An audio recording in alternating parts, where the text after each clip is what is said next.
Testing.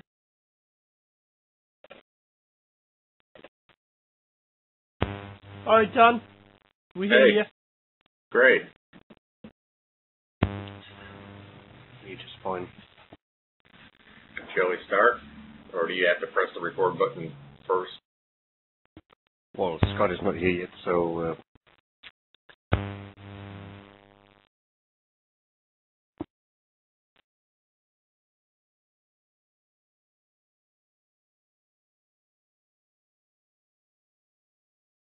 What's his official title now? I've forgotten. Is it VP over development?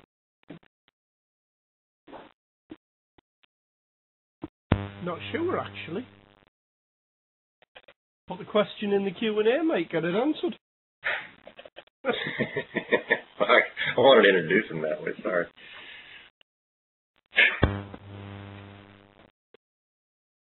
Being it.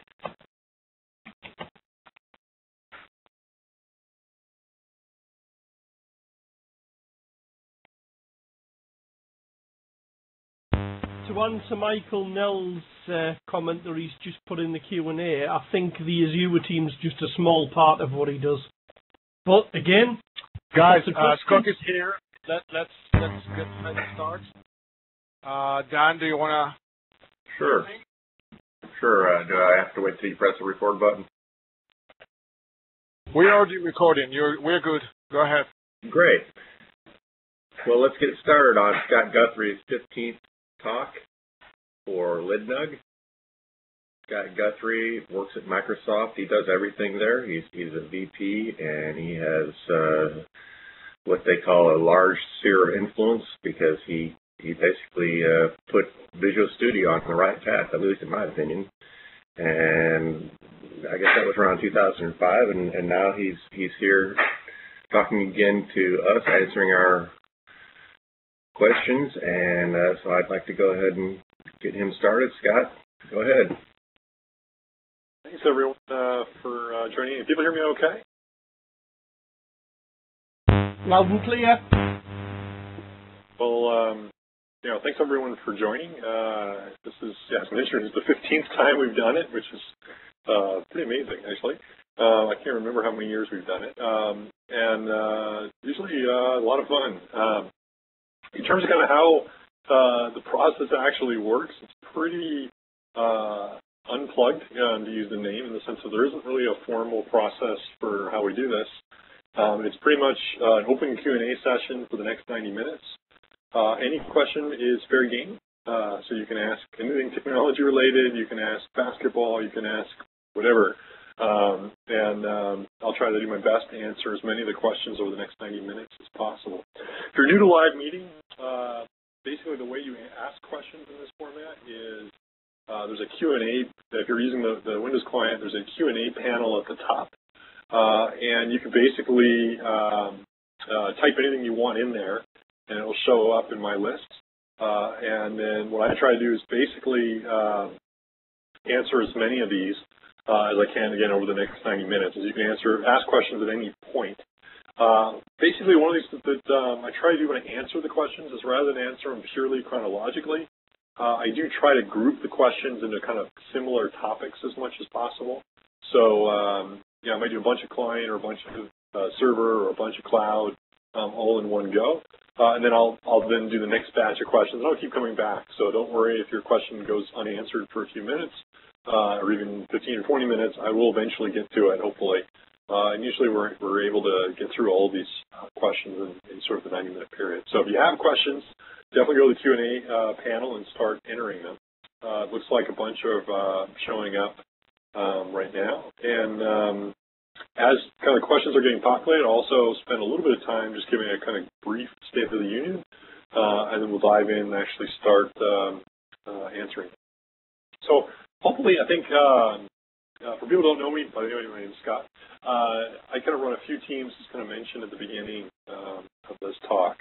One of them is Windows Azure teams, which I've been working on for the last 16 or 17 months. But I also still manage all the server-side .NET pieces, so ASP.NET, Web API, WCF, Workflow, as well as now the Entity Framework recently. Bits of Visual Studio I still run, including the web tools, the data tools, the workflow tools. And then also run some of our middle tier technologies, such as BizTalk, IS, media services, and a bunch of capabilities that run on top of Windows Server. So it's kind of a broad portfolio of stuff. I think there's a bunch of stuff that's happening right now, hopefully at Microsoft, in terms of those technologies and just hopefully for development in general, that I think are pretty exciting. It's only been about 6 months ago that we shipped the .NET 4.5 and Visual Studio 2012. I hope a lot of people have had a chance to try it out. It's a pretty big step forward in terms of both the IDE and the framework, and I think brought with it a bunch of new capabilities, whether it's with web, whether it's with web APIs, whether it's with data, with workflow, that take advantage of. At the same time, obviously, with client development, with Windows 8 and Windows Phone 8, there's a whole bunch of opportunities there in terms of building client applications that there weren't there before. Kind of excited to see all the applications that are being built using .NET and using XAML with those approaches. And then on the cloud front, we've made some good progress, I think, over the last sort of 17 or 18 months on Windows Azure.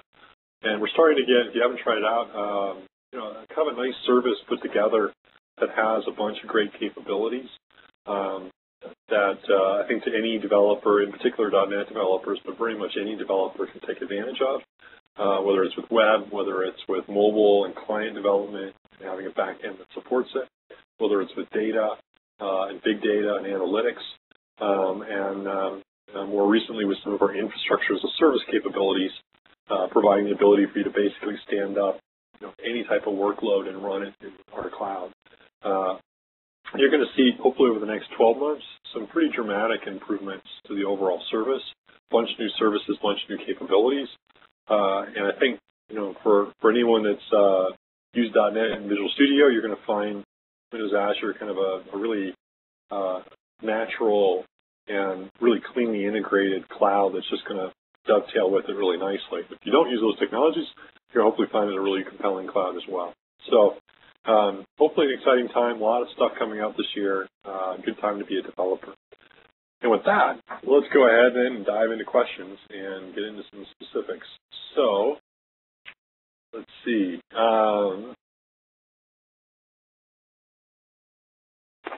Let's do a couple of cloud questions first. So it looks like there's a couple of questions there. Let's see. Jim asked a question. Azure Mobile Services, which is our back-end service for building phone and tablet-based applications and client apps. When is it going to be commercial? Which platforms? New features? Geolocation support, please. Good question. So it's currently available in a preview form, and it does have a go-live license, so you can use it for production apps. We'll probably have the general availability or kind of the officially released SLA-supported version come out a little bit later this year. Which platforms? Right now we support both Windows 8, Windows Phone 8, as well as iOS as client platforms that connect to it. You'll see us add Android support in the not-too-distant future. We're also looking at adding HTML client application support so that you can use the CORS protocol in order to access it from pure HTML5 apps as well. You'll see even more features come out with it on a pretty rolling basis. I think the team's been kind of doing monthly updates. We just shipped the first version of it the end of August, beginning of September. We're kind of on a regularly, every 3 to 6 weeks is when we typically roll out new features on it. And so we're kind of iterating pretty fast. We just added cron job support right before the holidays, which allows you to do kind of background tasks and run code that periodically wakes up like every 15 minutes and does something. And you'll see some pretty exciting features come out in the next couple of months. Other questions? Ryan Hall asked a question. Great progress on Azure. Thank you. And the question is there any chance we'll see Azure Table Storage get additional indexing capabilities? I think specifically what Brian's asking for, so we have a feature called table services that is kind of a key value NoSQL store. And so you can basically look up a collection of values based on a key, and you can store unstructured data, so you can have any number of keys and values in there. So it's kind of a, and the benefit of it is it scales to, I think, 100 terabytes of storage per table, and it's designed to provide very fast and very cheap data storage access. So it's great for anything where you need a lot of data. Brian's asking a question, which is, which is a commonly asked question, which is, can you do secondary indexes? So instead of just looking up by key, can you effectively do a query based on one of those values that you store? It's something, Brian, that a lot of people have asked for. Unfortunately, I don't have an ETA yet for when it's going to arrive, but it is something that a lot of people have asked for, and it is something that we're looking at. But unfortunately, I don't right now have an ETA I can give you on it. Let's see, a couple other ones. David Braverman asked a question. I've heard that adding full-text search to SQL Azure is not coming soon. What are the issues with adding that feature? It's a good question, David. Right now, we don't support free text search on SQL Azure. You can take a product like Solar or Lucid or others and point it at SQL, at which point you can do free text or full text search on it. That's kind of the recommended way to do it today. You'll see a couple of partners of ours actually come out with an option to enable that probably in the not too distant future. The main reason we haven't added it yet to SQL Azure is we're focusing a lot right now with SQL Azure on improving performance and making sure that we can provide a consistent performance experience. And so that's kind of the primary place that we've focused on the last couple of months as opposed to features, so that we can make sure that we provide kind of a consistent experience as well as better scalability, which are two kind of pain points that people have often asked for today. Saul asked a question, can you clarify which countries are now supported in the Azure Store? Right now, the Azure Store lets you sign up for third-party services and kind of take advantage of add-ons. And our Azure Store today supports 10 countries. So it does support U.S., I don't have all the names off the top of my head, but I think Canada, the U.K., Japan, Australia, and about 5 or 6 others. You're going to see us add another 20 countries in the next 3 to 4 weeks, at which point I think all of Europe and all of North America and a few countries in South America and then a number of countries in Asia will be supported. And ultimately we'll roll it out to all countries. The main reason for the delay is we actually do billing in local currency. And so there's some tax kind of sign-off things that we need to do in each country before we're allowed to legally sell stuff. And so we're just in the process of getting certified in all those countries so that we can do local billing and tax, at which point we'll open it up. Let's see. Jared asked a question, we need to put terabytes of data into the cloud. When will we be able to ship drives to data centers? It's something we are looking at doing is the ability for you to actually ship physical disks to us that will actually pull data off. In the meantime, another technology I recommend looking at is, what are they called? It's a partner of ours. They're in the Azure Store. So if you go to the Azure Store, you can find them. And they basically let you ingest, look it up right now, let you ingest massive amounts of data over kind of an optimized UDP protocol. It's a company called Aspera, A-S-P-E-R-A. And they're integrated inside Azure, and they provide a pretty nice way that you can get, I think, up to 10 gigabits per second upload into Azure. And so if you're ingesting lots of data, that's something maybe check out as another mechanism that you can use. Craig asked the question, what is the story with BizTalk on Azure, not in the VM? I haven't seen any details on it lately. keep an eye out, Craig. You're going to see a lot more details on that. But at a high level, we are looking to do some pretty exciting stuff with BizTalk. We today support BizTalk inside a virtual machine with their infrastructure as a service capability. But you're also going to see us provide kind of more built-in services and built-in integration support as more of a PaaS service in the future. And so definitely keep an eye on there, and you'll see some more in that space in the next couple of weeks and months. Ola asked a question, when will there be support for SSL using a custom domain for Windows Azure websites? SSL is definitely something that is coming for Windows Azure websites. It's definitely our probably most commonly asked feature. There's a bunch of work that we're doing right now around our networking stack to enable it. And so you'll see us support both SNI-based SSL, which new browsers support, and which is pretty powerful for mobile devices, as well as IP address-based SSL, where you can have a dedicated cert with your own IP address. We'll support both those options later this the first half of this year on Windows Azure websites. Let's see. Let's see if I can find some other Azure ones, and we'll go back and do some client ones. Tim asked a question, when can we expect to be able to deploy more legacy OS ISVMs like Windows 7 XP to Azure? It's a good question, Tim. We don't right now kind of explicitly support client-side operating systems inside Azure, although I don't think there's anything technically to actually prevent it. Our hypervisor is 64-bit, so you do need to have a 64-bit OS. But you should in theory be able to upload, I believe, any VHD with your own operating system. So if you created your own VHD with any 64-bit OS, test it out locally on your Windows 2012 server or on Windows 8, and then basically you can just upload it to Windows Azure, and you should in theory be able to boot it up on top of our VM infrastructure.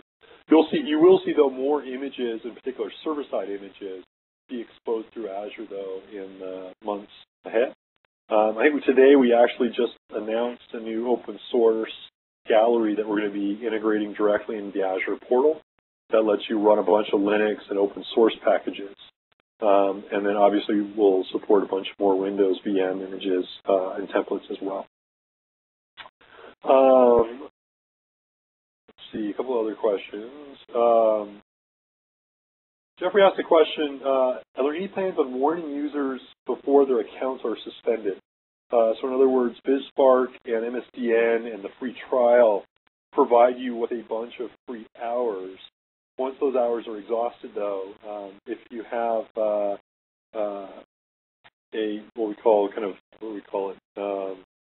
basically it's a mode that we guarantee we never bill you inadvertently, or we never charge you anything. It's called the spending limit turned on. We will turn off your VMs once you actually exhaust your free credits.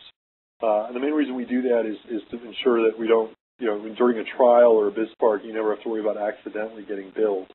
And so it's kind of a hard limit. We do, I believe, send email before you run out. A challenge that a lot of people have run into, though, is the email they've configured is often the Live ID email that they've registered with Windows Azure. And so oftentimes they're not monitoring that email account. We are looking later this year to try to provide a little bit more smoother experience where we can warn a little bit more proactively.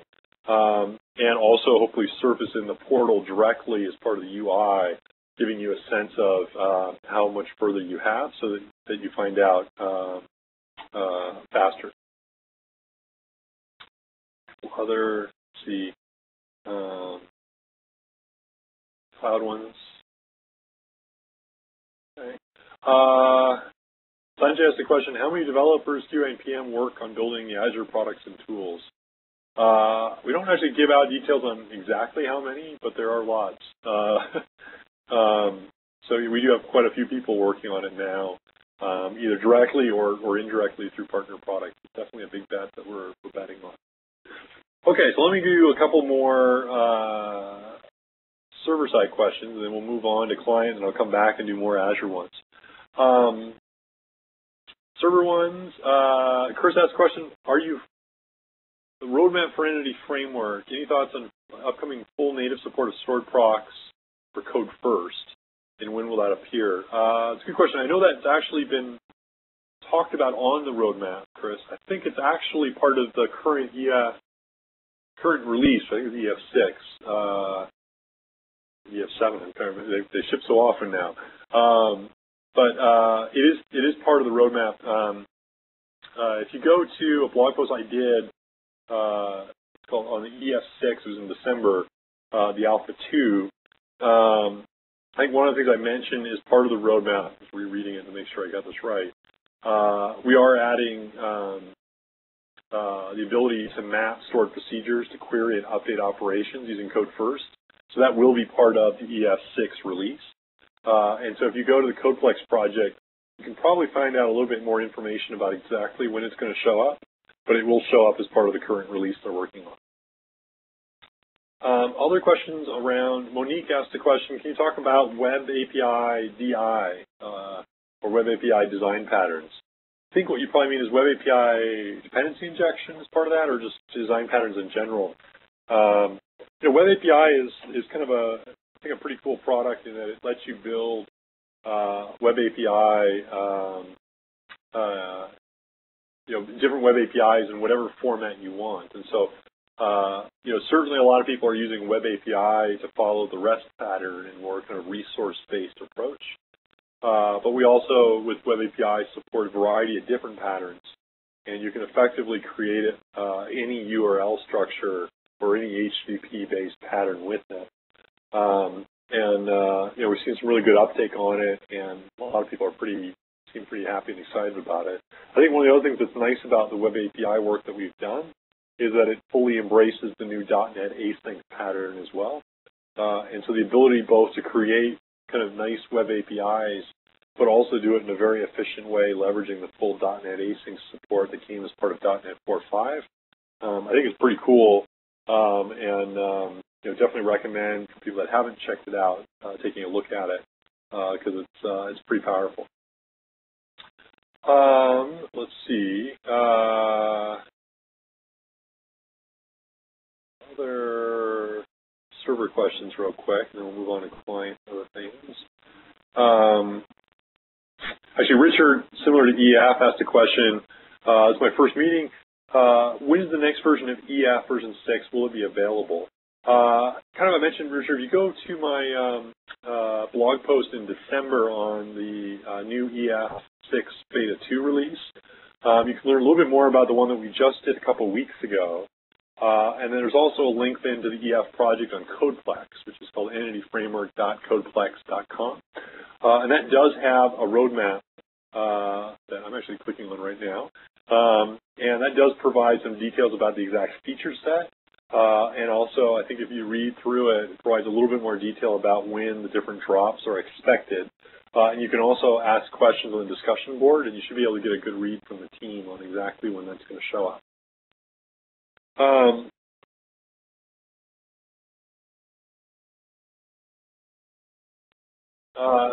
Let's see, other questions. Okay, let me do a couple of client-side questions, and I'll come back to the server.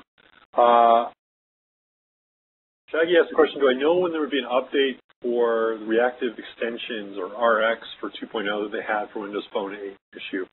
Unfortunately, I don't know the answer to that, but if you send me mail, I can try to hook you up with the RX team and try to get an answer for you on that. Let's see. Karen asked a question, what's the future for XAML with web application? Well, obviously with XAML, one of the things we're doing with XAML pretty heavily is, taking advantage of it for client applications, both with Windows Phone 8 and then also, in particular, with Windows 8. If you want to build a modern, the new Windows 8 App Store-based approach, I think the work that we did with XAML, which I kind of did my old team, is just pretty darn good and provides a really fast experience. In terms of building kind of pure web applications, we also then obviously have Silverlight, and so you can use that inside the browser in order to also build web deployed applications. in general, I think you are seeing us focus our XAML investments more on building native client apps using .NET, or in the case of Windows 8, you can also do XAML with C++, as opposed to necessarily running it inside the browser native.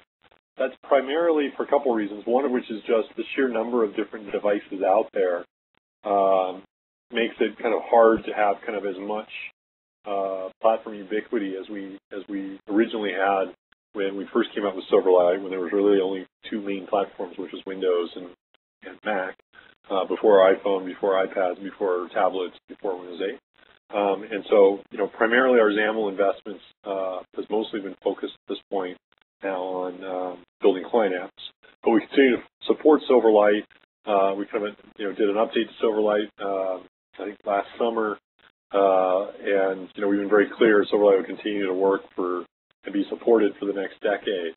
So it's not going away. But if you're trying to build a pure browser-based application that you wanted to be cross-platform, I'd probably recommend looking at, say, ASP.NET with client-side HTML JavaScript, and if you want to get the true cross-platform ubiquity, and then would definitely strongly recommend building a native Windows 8 app or a native Windows Phone 8 app using XAML and leveraging your full Silverlight skills to do that. Let's see, other questions on client. John asked a question, what about Windows Phone, commenting on PhoneGap as a dev platform? Good question, John. I mean, I've not personally used PhoneGap, although I've looked at it briefly.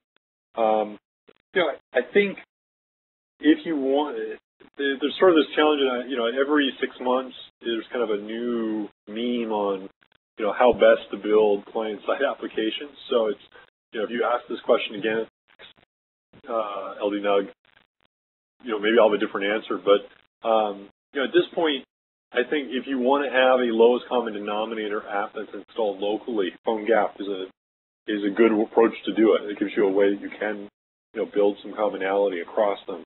The downside you still run into is if you want it to be optimized for any particular platform, you have to do a heck of a lot of work to do it with PhoneGap. And generally what I've heard from a lot of people that have built it is, it's an okay experience, the apps they generate, but it isn't great. And they often end up, tweaking or doing them a different way at some other point. But if you just want to get, something working on 3 platforms and install the native app store, it's certainly a way to do it. I'm probably more bullish myself on Xamarin and some of the cool things that they're doing around MonoTouch and MonoDroid, which allow you to reuse C# code actually across iOS, Android, and Windows. But they give you much deeper access to the native UI and API capabilities of the platform. So it's not a run once, run everywhere solution, but it does allow you to reuse a lot of code and allows you to use C# consistently everywhere. So that's something else if you're looking at PhoneGap to consider. I think it probably gives you a little bit more power in it. And if you're a .NET developer, there's a huge advantage, which allows you to take advantage of C# to build your client apps. Aaron asked a question, will native XAML ever be available for C++ outside of Windows Store apps? So if you're building a Windows 8 Store application, you can use XAML with both C# and VB as well as C++. Aaron's asking the question, can you use that same stack to build desktop apps that run outside of kind of the Metro experience? I don't, to be honest with you, know, Aaron, the plan. I got to kind of defer to the Windows team on that. So I can't unfortunately comment. I just don't know exactly what the roadmap is there. Jeff asked a question, what's the status of Silverlight WPF and Windows Forms? Are they still viable or are they being replaced? I kind of talked about it briefly, I think 2 or 3 questions ago. I think the questions around browser-based apps with XAML, and so I talked a little bit about Silverlight there. Certainly they're still viable, and we're going to support them for the next decade and or beyond. And so they're not going away. And with Visual Studio 2012, the Silverlight WPF designer got richer. as did the Windows Forms Designer. The async support that we shipped as part of .NET 4.5 and Visual Studio 2012, you're going to be able to take advantage of with those new frameworks, those frameworks. So they're still viable and they're still getting better. In terms of from a UI investment perspective, I think it's fair to say we are investing more right now on building Windows 8 store applications as well as Windows Phone applications using XAML and .NET versus adding new controls or new UI capabilities to right now Silverlight or WPF as much. So again, there's improvements happening there, but I would say that right now the biggest investment has been on in the last year has been on building Windows Phone 8 and Windows Store 8 applications using the XAML stack. That's where the team's primary investment's been. I don't run that team anymore, so I'm kind of commenting on what they've done, not trying to provide clues in terms of what's going on in the future. So I think Silverlight, WPF, Windows Forms, they're safe to use, they're safe to continue investing in. But I think you'll probably see more investment on an annual basis going forward on building apps that plug into the Windows Store as well as the Windows Phone Store from a client development perspective.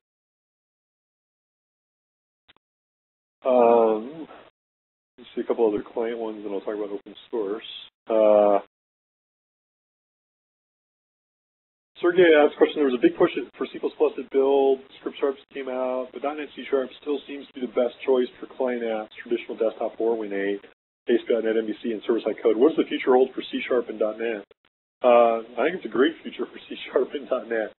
I think certainly on the server side, .NET and C# and VB are kind of unambiguously the platform we recommend for building any web or middle tier or really, pretty much all server-side kind of capabilities.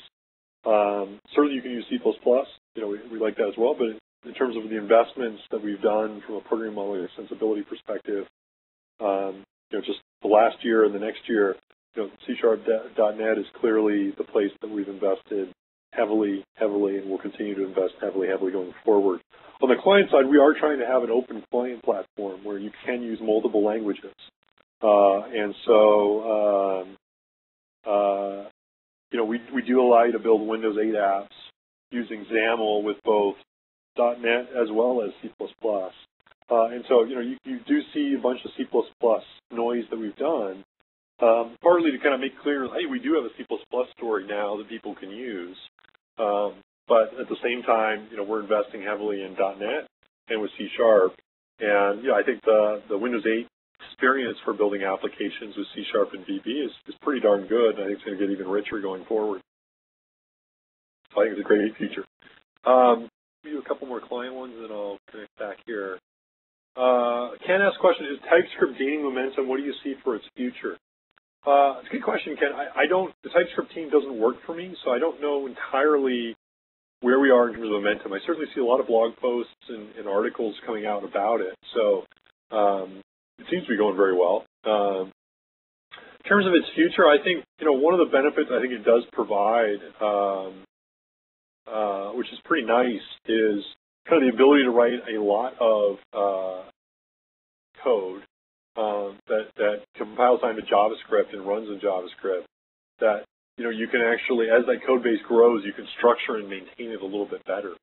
And so, I think that's one of the big benefits that it provides, it's just that kind of structured capability. And, I think that's something that as large projects grow that are web-based, more people will want to take advantage of. And it's one of the other nice things about TypeScript is that its base level, it is just JavaScript. So it's any vanilla JavaScript just works. So it's another one of those things where you can start to integrate and take advantage of it in a kind of a nice way. Sean asked a similar question there about TypeScript. What are your thoughts about Dart? I haven't looked at Dart as much. I've looked at it a little bit. I think TypeScript is kind of nice in the sense of it seems to be embracing the web a little bit more and embracing JavaScript a little bit more than, say, at least what I've seen from Dart, which feels like more of a replacement. And so,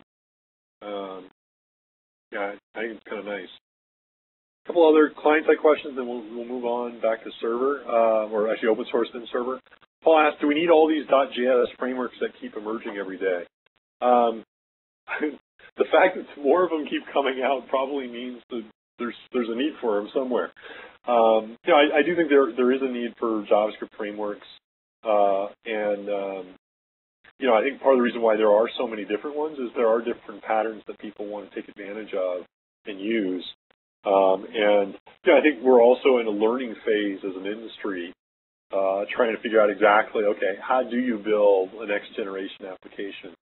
And if you think about user experience, whether it's touch, whether it's higher screen resolutions, whether it's mobile, whether it's 3G or 4G now, there's also the industry is evolving so quickly, especially when it comes to clients, that what the typical client platform will look like, say 3 or 4 years ago, or 3 or 4 years from now, will probably even look different than what we have today, and it certainly looks a heck of a lot different than it did 3 or 4 years ago.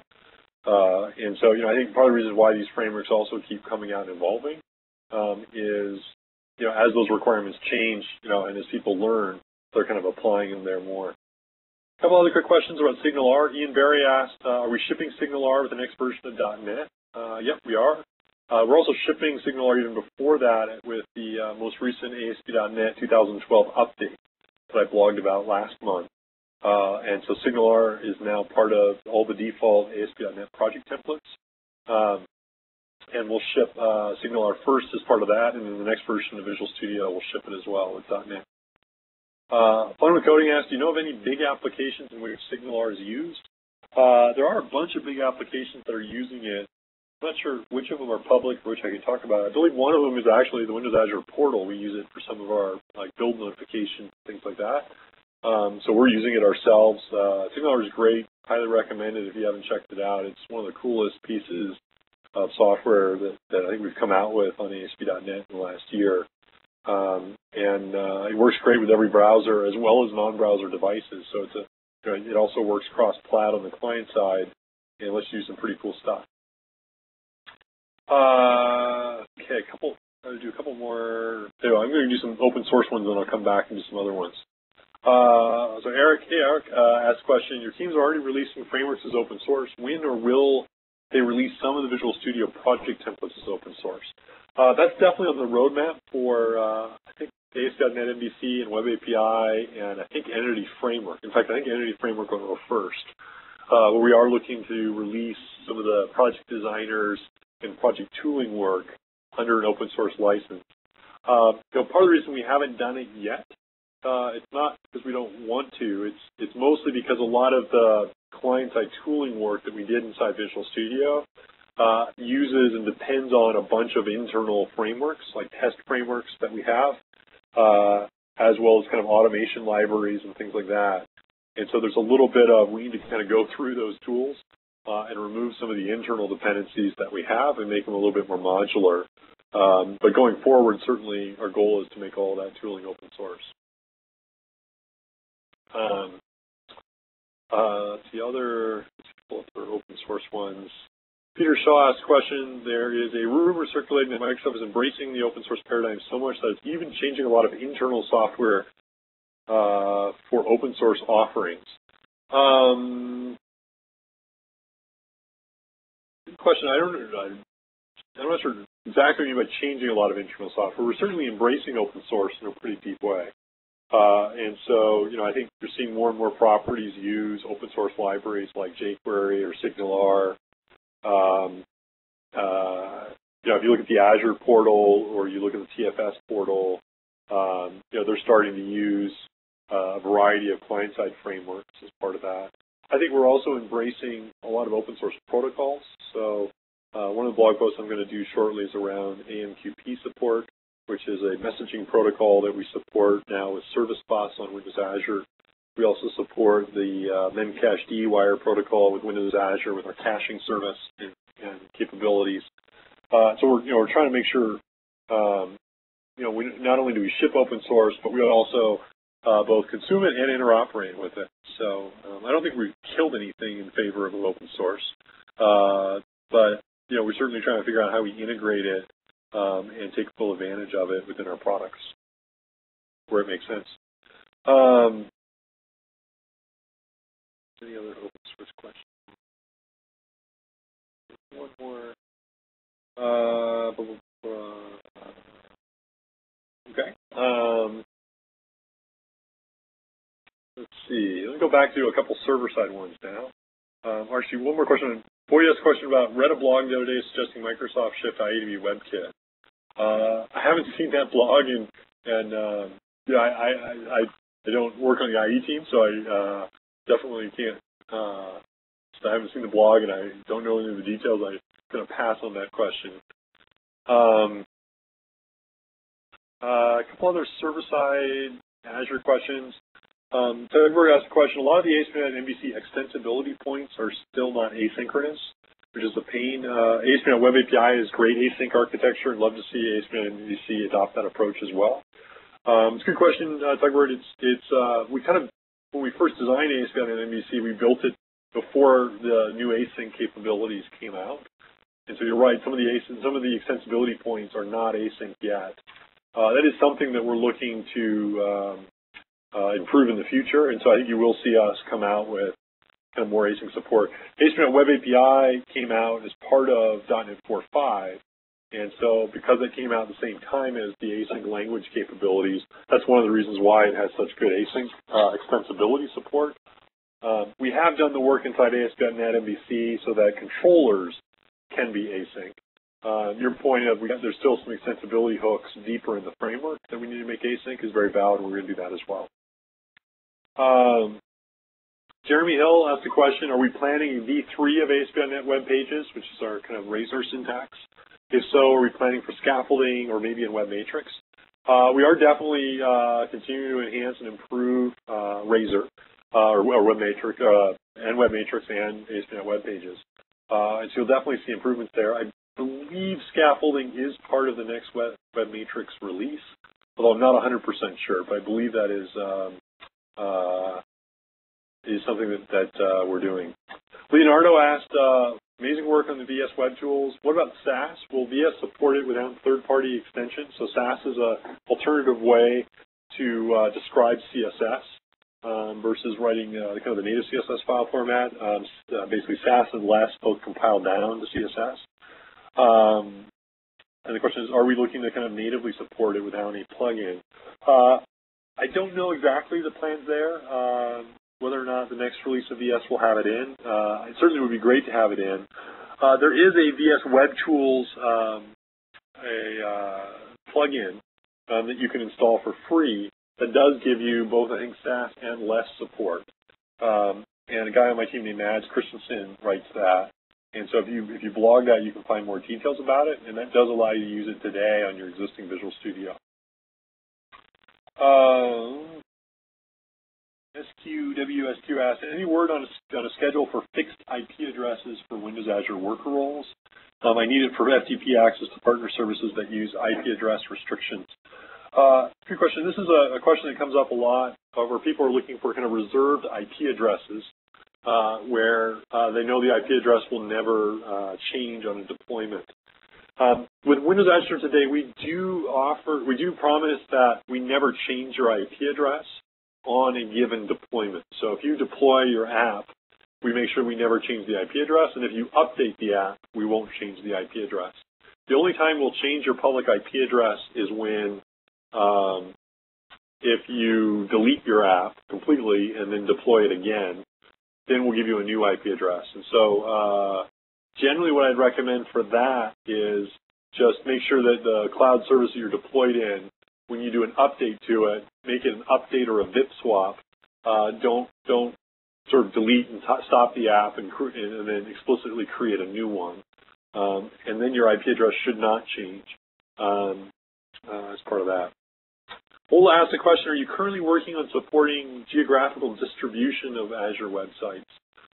We actually, Ola, do have that a little bit today. We basically allow you, when you create a website with Windows Azure, to create it in one of, I believe, 5 different regions. So we have East and West US.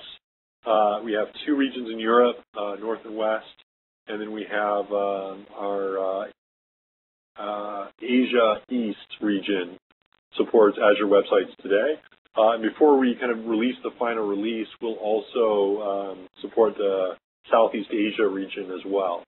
So we do support Azure websites everywhere, everywhere but Southeast Asia today that Windows Azure is. And so, yeah, definitely having the geographical distribution is something that we're focused on. Adam Smith asked a question, at what point will ASP.NET 2 and 3.5 web forms applications be a bad idea? I'm having trouble convincing the boss we need to upgrade. You know, we will support ASP.NET 2 and ASP.NET 3.5 web forms for quite a while. You know, I think it's a 10-year support agreement, and so, you know, there's still several more years left on that. You know, generally what I'd recommend, you know, is you know, your boss, you know, try upgrading to .NET 4.0. The benefit of upgrading to .NET 4.0 is you shouldn't have to change any code. In general, you know, upgrading from 2.0 and 3.5 to 4.0 should be relatively painless. And if there's any changes, it's more tweaks that should take a couple hours as opposed to days. And that will allow you to use all the new APIs, the new frameworks, the latest tools. And so you can get a nice win from that without having to do much work. Need to ask the question, dev tools and platforms, it was Visual Basic, Com, DCOM, Com Plus, then came .NET. What's after .NET? Well, I mean, right now we're mostly focused on how do we keep making .NET great. So we're not kind of working on a next new platform. We are trying to make sure that you can use .NET to build the best possible Windows 8 apps, the best possible Windows Phone apps. So it's a slight derivation of you know, full .NET, but it's the same kind of .NET programming model, the same C# BB, and certainly on the server side, obviously we're big pros. So we don't have something kind of like .NET that's brand new that we're working on right now.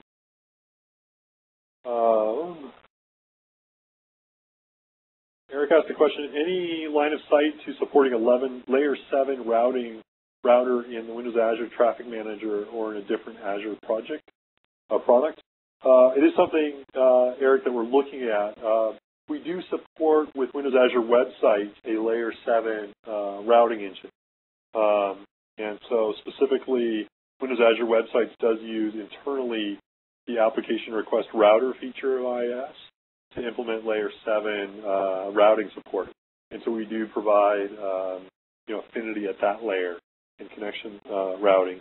I think we will try to provide more features as well as things like A/B testing and sticky sessions and stuff like that in the future that we explicitly surface. And I think at some point we'll probably try and offer that as a feature as well that anyone can use within any application. If you need it today, I'd probably recommend spinning up ARR inside a virtual machine as a way to do it.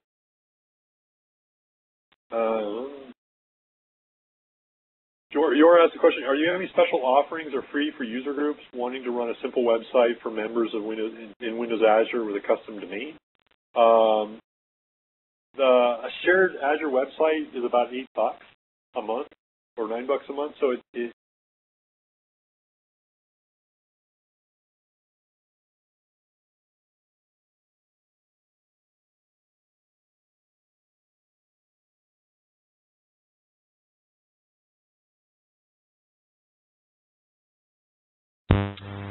bear with us, guys. I'm not sure whether we've got a problem or not. I think we've just lost Scott. We're just checking it out now.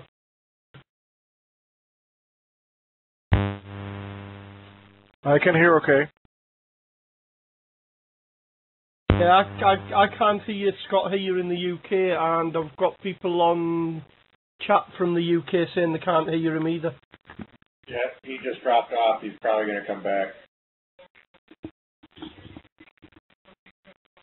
Well, I guess we'll just wait for a little while.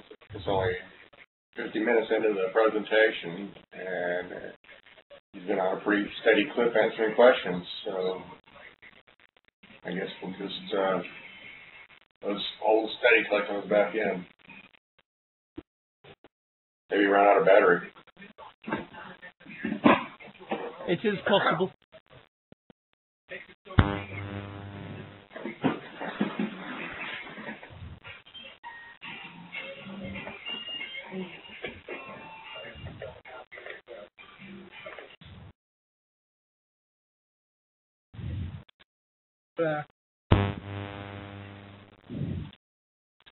Sorry about this, guys. We'll try and re-establish the connections and stuff as soon as possible.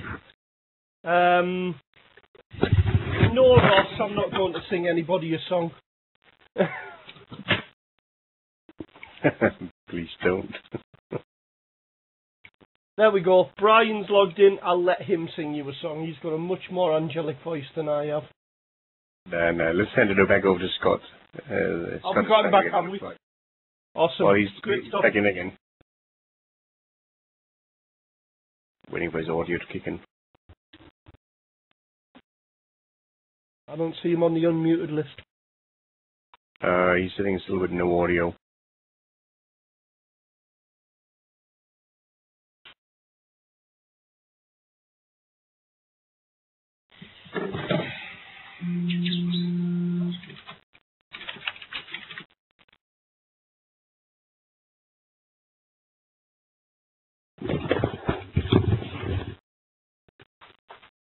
Don't worry, guys. We are trying to bring him back. Scott? What happened? Are you not able to connect?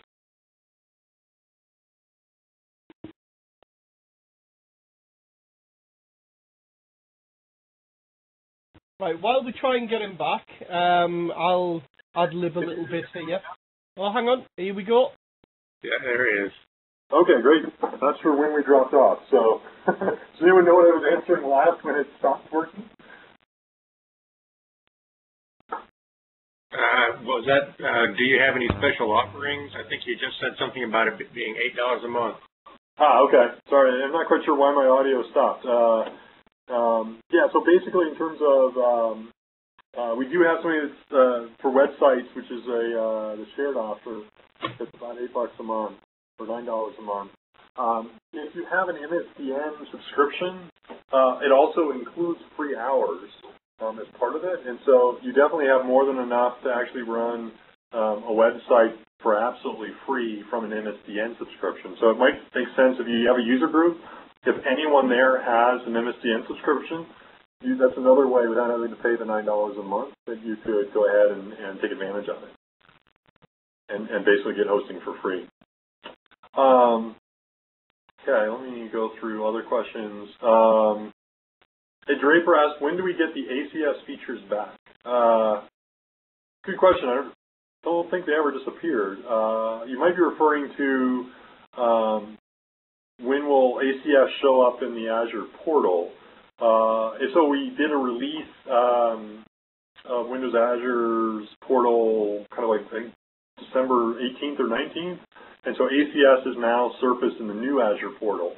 They were always still there in the old Azure portal. But if you're referring to that they are there and all the features are available. Other questions. Ross has the question, will the PaaS runtime ever be available for people to run on private clouds? What we're looking to do is try to enable more and more Azure features to work on top of Windows Server. So it is something that we continue to kind of work on. We released something we call Windows Azure Services for Windows Server, which last month. I think it's available now for download as of today, the final release. That does allow you to stand up kind of the Windows Azure portal and take advantage of websites and virtual machines on a private cloud environment using kind of the same programming model and experience that you get with full Windows Azure in the cloud, in our public cloud. And you will see us add more features to that going forward, so that is an approach you can take advantage of today in order to do that. You also have a question, is it appropriate to use Windows Azure VMs to develop on using MSDN license, say, for SharePoint? Yeah, it's absolutely, an MSDN license includes a bunch of Azure hours, and so absolutely you can use MSDN to do that. The other question is, will there be a way to manage the Azure portal using your domain credentials soon, using like federated authentication? That is in fact supported today, although today you do need to have an Office 365 subscription in order to do the federation. You'll see us a little bit later on this spring ad support so that you don't have to have an Office 365 subscription. You can go ahead and log in and manage your Windows Azure subscription using any federated Active Directory account. So that is coming soon. Let's see, a couple other ones here. George asked a question, how does a small business like mine set up our web-based product and asset tracking product to customers and seamlessly host them on Windows Azure? How do we provision them and set them up? Are we in fact reselling Azure services? Is this done through the Microsoft Partner Program? A couple things you can do, George. You can certainly use Azure to create sites and then resell them to customers. So if you want to manage them yourself, and then effectively provide kind of a SaaS solution to your customers, or sort of a managed solution to your customers, you can do that. In which case, you just sign up for the Azure subscription and pay the Azure bill, and then they can basically go ahead and take advantage of that. So that's certainly supported. Alternatively, if you want, they can sign up for Azure and then deploy your product on it. We basically provide full automation support for deploying applications, and so you can automate, both options if you want to enable your customers to do that.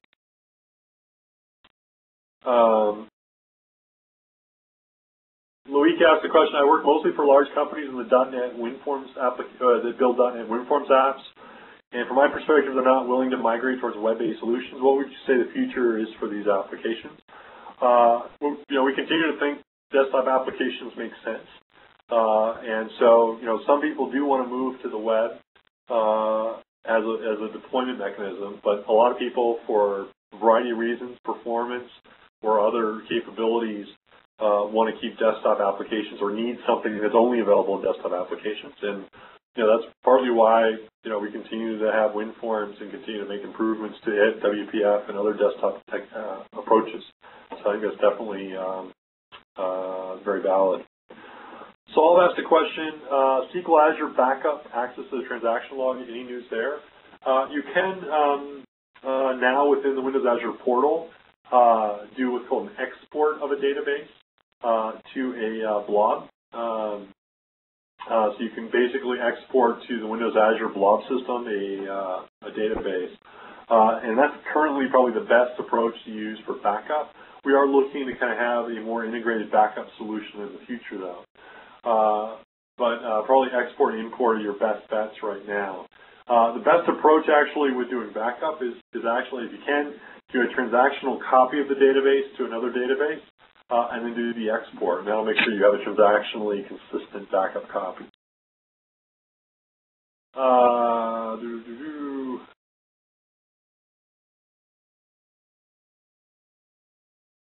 And Wagon asked a question, will we get Visual Studio .NET 2012 templates for building Silverlight for Windows Phone or Windows RT apps on Windows 7, as opposed to having to upgrade to Windows 8 first? So this is basically the desire to be able to do your Windows 8 or your Windows Phone development on Windows 7 as opposed to 8. Unfortunately, I don't believe there's a plan for that. Mostly that's because a lot of the compilation, runtime, and emulators do have Windows 8 dependencies, and that's why you need to have Windows 8 for doing that as part of your desktop operating system. Ken asked a question, I often have problems with the hands-on labs for Azure. Would it be possible to lock it to Visual Studio 2012 and ensure that all hands-on labs work? Shoot me an email the next time you have a problem with it, and I'd be happy to put you in touch with the person that owns those, and I'd love to try to figure out what the problems are. And if you're having a bug, we'd love to fix it. So definitely send me an email. I'd be happy to help with that.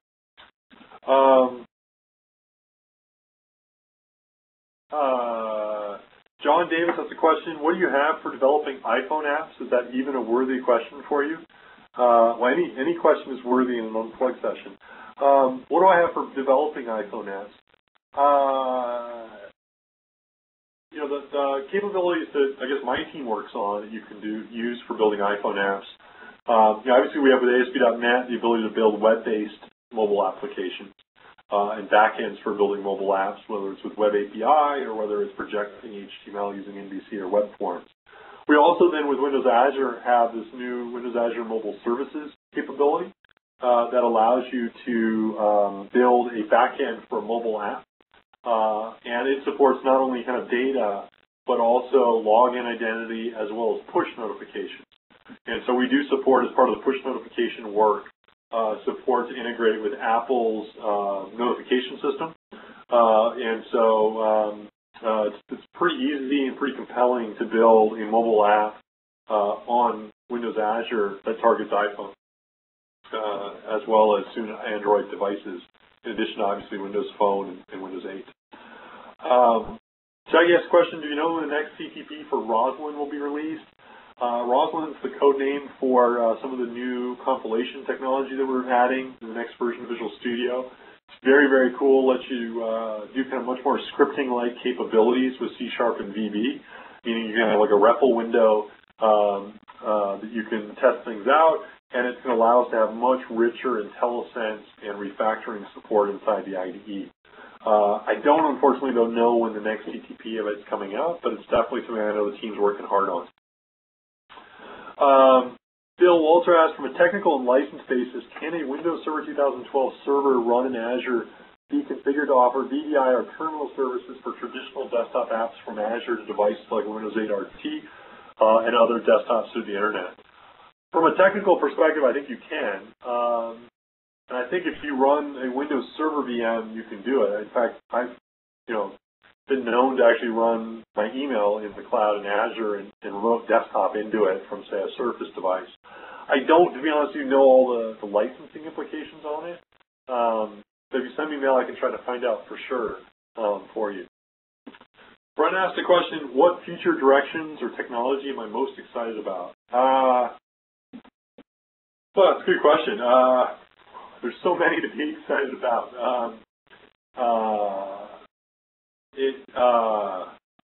Gosh, I think it's a fun time to be in the industry right now. There's just so much that's changing, so much that's happening. It's always felt like the industry is moving really fast, but I guess it feels like this past year or two, or three really, it's moved faster than ever. So, it's hard for me to say exactly one thing, but, all the new devices excite me. Cloud excites me in a big way. I think as a developer, one of the things I'm looking forward to, and kind of one of the reasons I have my current job, is how can we make the cloud be something that provides developers, whether they're building client apps, whether they're building web apps, or server apps, or data apps, how can it transform the productivity you have today and let you ultimately build much bigger, better applications faster? And so, today, if you want a database and you're building an internal application for your company, it can take a week or two or longer to get a database stood up that you can use. If you want to increase the scalability of your system, where you want to now have 2 or 3 machines running your website instead of one, there's a heck of a lot of process that needs to go into it. If you want to set up a continuous delivery or a continuous integration process, you got to manually configure and script stuff. The cloud's going to let you do all that in a matter of seconds,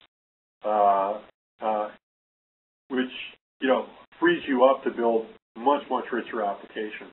The cloud also lets you, once we have kind of auto scaling built in throughout the system, the cloud's also really going to let you, build applications that can consume, dozens or hundreds or thousands of terabytes or petabytes of storage, as well as dozens or hundreds or thousands of virtual machines. And so the ability to build those types of applications that kind of feel like, you might say, well, I never do that today. You don't do it today because it's too expensive and it's too hard and it's too much upfront cost. But if it's easy to do and the return on investment to your organization that you're building the app for, or if you're an ISV, the customers you're selling it for, as long as that return on investment pays for it, you can start to do those types of deep mining applications or deep data processing applications that can really transform a business. And as a developer, it's a pretty fun thing to do. And it opens up a lot of possibilities. So I think that's probably the biggest thing I'm excited about going forward. Let's see, the last question, how many hours of sleep do I get per day? Depends on the day. Some days not many, some days I do okay. But I try to have some healthy balance. I've got a family as well, so I do try to do stuff besides work. But some days there is a lot of work. Let's see. Jeff asked a question. A lot of VM images that were announced today for Windows Azure that are based on Ubuntu. There's been some public outcry regarding privacy concerns in the recent 12.10 Ubuntu release. As it's been discussed internally, any thoughts or comments I can share? I don't know exactly the status on that. In general, we kind of have partners that provide these VM images, and so we work directly with Canonical, which is the sponsor of the Ubuntu project, and they actually supply the images. We work with SUSE, does the SUSE image. We work with the CentOS organization that helps sponsor the CentOS Linux image. So, in general, we're not trying to be by any stretch, the determiner of which Linux or which operating systems you use. We're instead trying to kind of embrace the communities that maintain those different distros and make sure they work great on Azure. So kind of defer to the Ubuntu community exactly the ad situation. Duncan asked a question, any info on deploying private line of business Windows Store apps to Windows 8 Pro computers that are not connected to a domain? Unfortunately, Duncan, I don't know the answer to that, but if you send me mail, I'd be happy to hook you up with someone on the Windows team that probably could answer it for you and provide a little more detail there.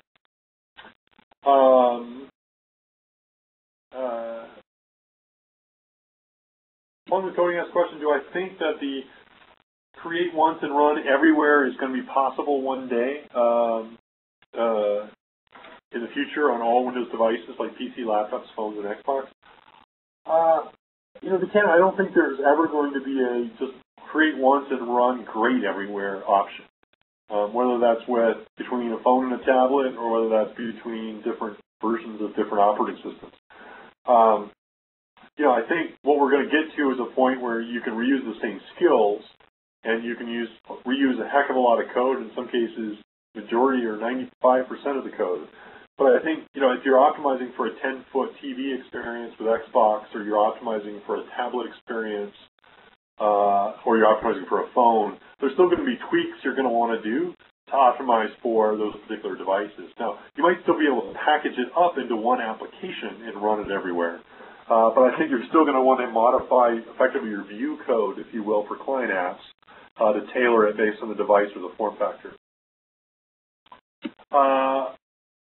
Sam asked the question, will cloud service deployment be like the website deployment? We're certainly working to make cloud service deployment faster, if that's what you mean. But there will still be differences between how cloud services and websites are deployed. Websites have the benefit of it's a stateless model, and it tends to be a very content-focused model. And so, our approach to deploying them, we can enable using a certain kind of approach. With cloud services, there's sometimes stateful, sometimes they're non-UI based. And so there are some differences, but we are working hard on trying to make sure that we speed up deployment and add more deployment flexibility to cloud services going forward. John asked a question, is there work being done to improve Visual Studio 2012 support for multiple source control providers? He loves Visual Studio 2012, but it drives him mad when it randomly chooses between TFS and SDN when it opens a solution. Good question. I don't actually know, but if you send me mail, I can find out for you and hook you up with the TFS team. Leonardo asked, what are my thoughts about AngularJS? Are there any plans to include it inside Visual Studio templates? I've heard good things about it, but to be honest with you, I haven't actually played with it myself.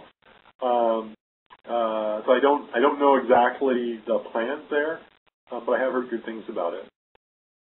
Craig asked the question, will TFS on Azure be regionalized like the Azure PaaS features? So in other words, I think what this means is, will there be like a local Azure or TFS instance in, say, Europe or Asia that you can connect to? I don't know exactly that.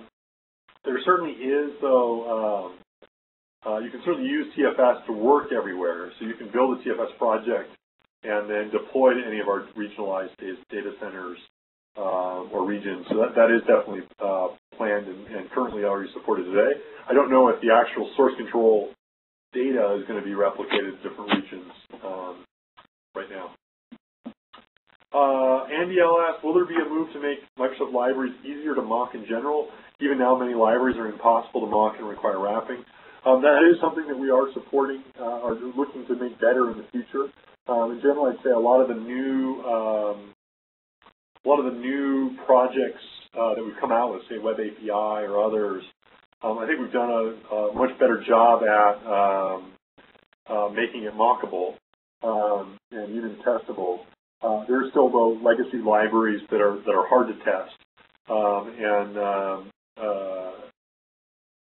that's something we're looking to improve continually going forward. Peter Shaw asked a question, what graduate training programs does Microsoft provide these days for university students wanting to get into software development? We have something we call DreamSpark, which basically is available to any student that does provide training in software for software development. And so that plus some of our academic alliance programs are things that we definitely push and help support universities for. And so that's probably the closest I'd recommend. And then I think we often sometimes do provide per university kind of programs. So DreamSpark's available, I believe, to any accredited education facility, including I think both high school as well as secondary education and graduate level. I'll ask a question. I developed apps for the UK National Health Service. The NHS has its own network called the N3 network. Would Azure be able to support this? Do you have any examples of government organizations using Azure in this way? We do have a lot of governments that are using Azure. One of the things we do support, Paul, is the ability to peer Azure with a private network or another network out there. And we are looking to add in the future the ability to interconnect and do dedicated network channels between our data centers and private data centers, so you're not going over the public internet for your traffic between them. And so those are definitely options that you can look at. And then obviously with Windows Server, we are trying to make sure that you can use .NET, you can use SQL, you can use that same code both in a private cloud environment, so in other words on your own servers, as well as in our public cloud. And then obviously, as I mentioned, with things like our networking capabilities as well as the service bus, we're looking to make it really easy to connect those two systems together and build apps that span across. Tugbird asked a question, any plans to support multiple IP addresses on Azure VMs or cloud services so that you could open up multiple HTTPS endpoints? As he points out, SNI requires browsers to be compatible with the UCC SSL, which is not supported in some older browsers. Yes, we are looking to support multiple IP addresses for cloud services as well as virtual machines. That is one of the features that we're waiting on in order, for example, to light up IP address-based SSL for Windows Azure websites. And so that is something we're looking to enable later this year. Nate asked the question, can we expose existing .NET 4.5 web APIs on the Windows Azure .NET Service Bus? If not, what's the recommendation? You can certainly expose .NET 4.5 services built in WCF using the Service Bus relay. So that's certainly supported. If you want to expose a web API directly, I'd probably recommend actually just deploying the code onto Windows Azure itself. And you can certainly deploy .NET 4.5 web APIs both with websites, virtual machines, as well as cloud services. So that's definitely supported. Eric asked the question, do I have a line of sight as to when Azure APIs will support OAuth or some type of credential management or as opposed to requiring certificate-based authentication? That is something we're looking hard at doing, Eric. We're actually doing planning right now for that. So I will have a line of sight probably in about 3 to 4 weeks. But that is definitely something that's on the roadmap because a lot of people don't like the cert approach for doing kind of for management APIs. And so we're looking to enable you to do kind of much more delegated as well as role-based kind of capabilities for management and API operations. Daniel asked a question. I signed up for the free 3-month free trial of Azure, but unfortunately after a month, MS blocked service because I ran out of usage. Is there any plans to increase usage quota? Basically, if you use the 3-month free trial and you run out of your resources in a month, by default, we'll turn off your service until the next month, and the next month you can basically start up again. The main reason we turn it off is to make sure you don't get billed. If you want to not have to wait for a month, what you can do is you can go in and you can turn off the billing cap on your account. That does mean you'll pay overages in a given month, but you will still get 3 months worth of resources where you get a certain amount of free resources every month. Christine asked a question, would I recommend new development to use Web API or WCF services for the middle tier? It's a good question. I would say if you're building an app where you're going to connect to it from a browser or from another device, probably would recommend Web API, just because that gives you a little bit more portability and lets you take full advantage of REST-based patterns. If you're trying to build a middle tier where you have you want a very much kind of low latency, high bandwidth style communication, one of the nice things about WCF is it lets you use not only HTTP but also binary-based protocols and serializers, and so you can get some nice performance wins from that. And so, definitely recommend, and we continue to look at WCF for those types of middle tier scenarios. But if you're trying to really embrace kind of a more REST-based approach, I'd probably point you at Web API at this point. Bill Walter asked the question, is Connect.com essentially dead as a place to go and participate in Microsoft betas and early products? Is there a new beta clearinghouse? To be honest with you, I'm not entirely sure.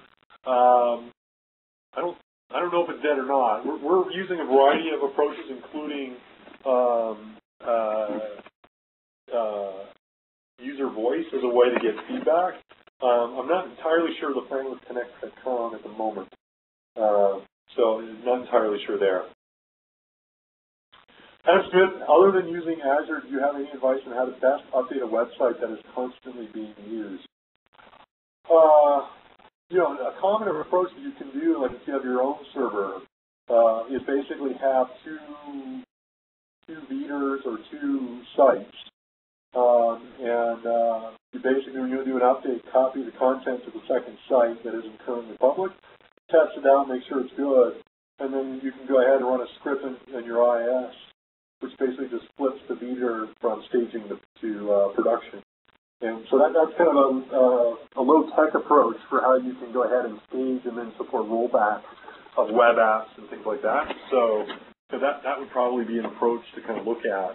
And obviously with Windows Azure, we're looking to kind of make that more built in and have that kind of capability you can just use out of the box. Dan asked the question, have I tried the Fortaleza glasses? What can I say about Connect glasses? I actually have no idea what that is. I don't think I've tried it. Sorry, I just do developer and cloud things. I don't get to play with these cool game stuff as much as I'd like. Brian asked the question, Azure question, which IaaS or SaaS aspects of Azure do you think will get the biggest adoption in 2013? It's hard to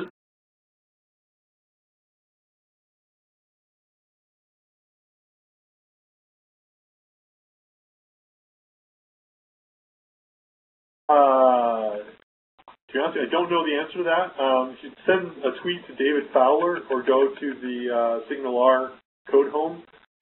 They can probably help you with that and have a good answer. Roman asked the question, will we ever actually get to register for TechEd 2013? I think you will.